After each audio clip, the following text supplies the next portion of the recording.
Spain is a country with a rich culture, a relatively new history of democracy, and possibly the most confusing set of political parties in the West. While this constitutional monarchy has many different facets to cover, today we'll be focusing on the structure and composition of the Congress of Deputies, the lower house of the legislative branch of Parliament. Spain's democratic traditions regarding Parliament trace back to the Constitution of Cadiz in 1812 and the Second Republic of the 1930s, but were completely ripped apart when the dictatorship was established after the Spanish Civil War. After the death of General Franco and subsequent creation of the Spanish Constitution, Spain established two houses of their parliament, called the Cortes General. Like many other legislative branches around the world, there is a higher house, the Senate of Spain, which I hope to make a video on, and the lower house, the Congress of Deputies. This might be confusing to U.S. viewers, but in Spain, Congress is just one house, not the name for the entire legislature. The Congress of Deputies, or Congreso de los Diputados, is required in the Spanish Constitution to have between 300 and 400 seats, but since 1985's Electoral Regime Organic Act has stuck to 350 as its target occupancy. Spain has 50 provinces across its mainland, the Balearic Islands, and the Canary Islands, which each receive at least 2 diputados. In addition, the Spanish African cities of Ceuta and Melilla also receive at least 1 seat each. The remaining 248 seats are then proportioned out to the provinces based on population. Elections in all provinces, except the cities of Ceuta and Melilla, which are elected by a simple plurality vote, are based on the D'Hondt method of proportional representation. This is a 19th century update to the original Jeffersonian method, created by the third President of the United States. The D'Hondt method is quite different from how Britain or the U.S. divvy up seats, where specific politicians for a party run in specific districts. Spain also requires parties to receive at least 3% of the provincial vote to be awarded any seats, but this really only affects large provinces like Madrid and Barcelona, and has only mattered once in 1993. Every 4 years, or after a snap election is called by the Prime Minister, Spain hosts elections for the Congress of Deputies. Let's look at a real-world example to see how the system works. In the province of Granada's November 2019 election for the Congress of Deputies, 14 parties stood for election, but only 5 received more than 3% of the vote to be considered by the D'Hondt method. This happens to be the main 5 national parties of Spain: the Spanish Socialist Party, Podemos, the People's Party, Ciudadanos, and Vox. And no, that's not the Vox News that sends hipsters to North Korea. They're actually quite different. The Socialists won 160,000 votes. The People's Party, or PP, won 105,000. Vox won just under 100,000, Podemos 59,000, and Ciudadanos won 37,000. This system gives out the first seat to the party with the most votes, so the Socialists got 1 seat. After a party receives a seat, however, their original vote totals are split in half. Then after another seat, their original vote totals are split into a third, another a fourth, and so on. So the Socialists got 1 seat and now are considered to have 80,000 votes left. The People's Party, with 105,000, now get the next seat and divides the vote count to 52,500. Next, we see Vox, with 100,000 votes, is in the lead, gets a seat, and splits down to below 50,000. Now, the Socialists again have the most votes. They get another seat and go down to 1/3 of the original 160,000 votes, or 53,000 votes. At this point, it's now Podemos that's in the lead with 59,000, so they get their first seat. Then the Socialists get a seat, and then the PP get their last one. Now that all of Granada's seats are divided out, you can see some interesting outcomes. With just 33% of the vote, the Socialist Party received 3 out of 7 seats, or nearly 43% of all seats. While not as dramatic of a gap that can be seen in the systems of the US or the UK, it compounds across 50 provinces to create a very real distortion between votes and winning politicians. Primarily, this means that parties that tend to have a noticeable but very spread out support geographically, like the far-left Podemos and far-right Vox, usually gain less seats in the Congress of Deputies than their national support.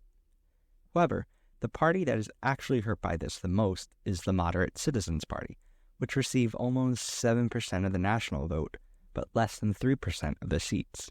10 in total.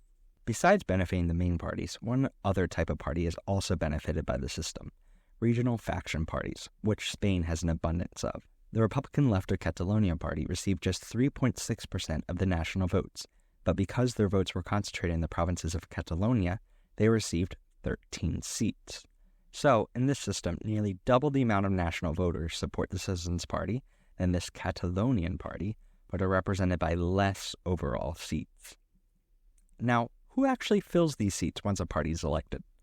Spain, like Italy, Portugal, Bulgaria, and Romania, uses a closed-list system for political parties. This means voters don't get to pick which candidates in a party to vote for. The party does. So you may like the People's Party, but hate the specific candidate that the PP always chooses for your election. But when it comes to election time, you have to decide. Do you want the PP's ideology to succeed enough that you will vote for a politician that you fundamentally hate? This closed-list system tends to favor politicians who are deeply entrenched into their party's establishment, keeping newer politicians lower down on their party's lists. Now, all of these problems, that is, if you see them as problems, are not limited to Spain, nor severely worse in Spain than other democracies. Spain actually exceeds every other democracy in Europe and North America in one positive metric: percent of women in parliament. 48% of deputies in Spain are women, surpassing even Sweden and Finland, and something many democracies fail to deliver on.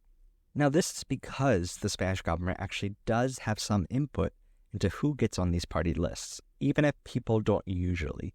In the 1980s, Spain's left-wing parties started enforcing mandatory quotas, starting at 25% and jumping to 40% in the 1990s.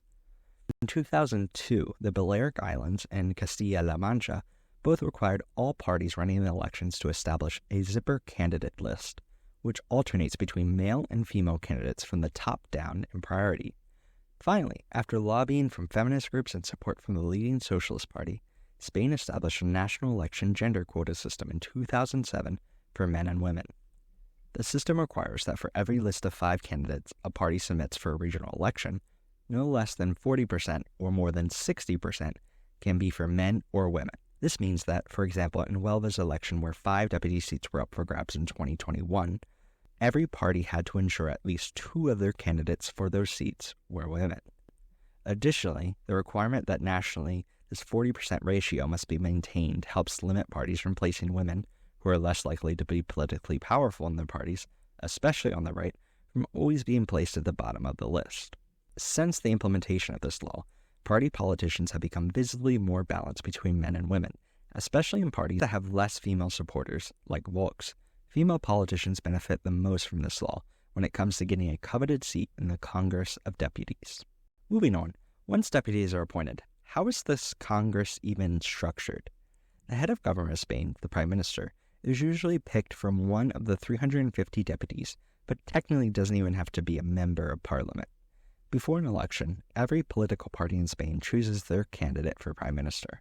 Once elected, these Prime Minister candidates all meet with the monarch of Spain, currently King Felipe VI, who is the head of state. From there, it is formally the King's decision who he will ask the Congress to be considered for the role of Prime Minister.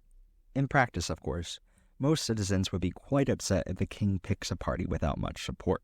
In general, the King will choose the party with the plurality of seats. That is, the most seats, but not necessarily the majority of seats, since Spain's parties are quite splintered. However, the King doesn't always choose the plurality candidate, and can pick a candidate based on a coalition of allied parties representing the majority.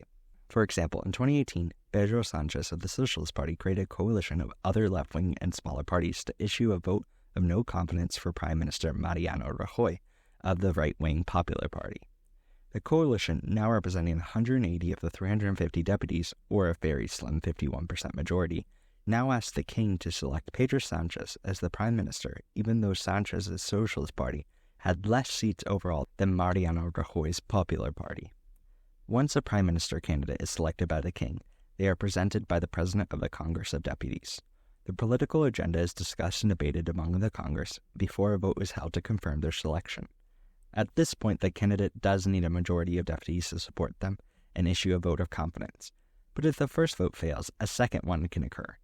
this point, the candidate will likely win, as they probably made deals with other parties and individual deputies to get their support. Once a prime minister is finally confirmed, they'll need to select both their council of ministers and their cabinet, which are two separate institutions. The cabinet in Spain is a less formalized institution that is not enshrined in the constitution and is meant to help the prime minister to perform their executive duties, consisting of positions like the chief of staff. The council of ministers, however, is supposed to run the different ministries of Spain, like health, justice, foreign and EU affairs, and education and vocational training. They also have first, second, and third deputy prime ministers among their cabinet members, who would serve as prime minister if their leader died or was removed from office. The council also does not have to be selected from parliament members, and the prime minister can reshuffle and appoint or fire ministers at their discretion. Finally, the new or returning president of the Congress of Deputies has to be elected. This role is similar to the Speaker of the House in the U.S. or the Speaker of the House of Commons in the U.K. They follow a similar process to Prime Minister, where they need to be approved by a majority of deputies in Congress within 2 rounds of voting. Interestingly, there are 4 vice presidents elected in successive votes, which in practice means the first vice president is an ally to the president. The latter 3 come from other parties.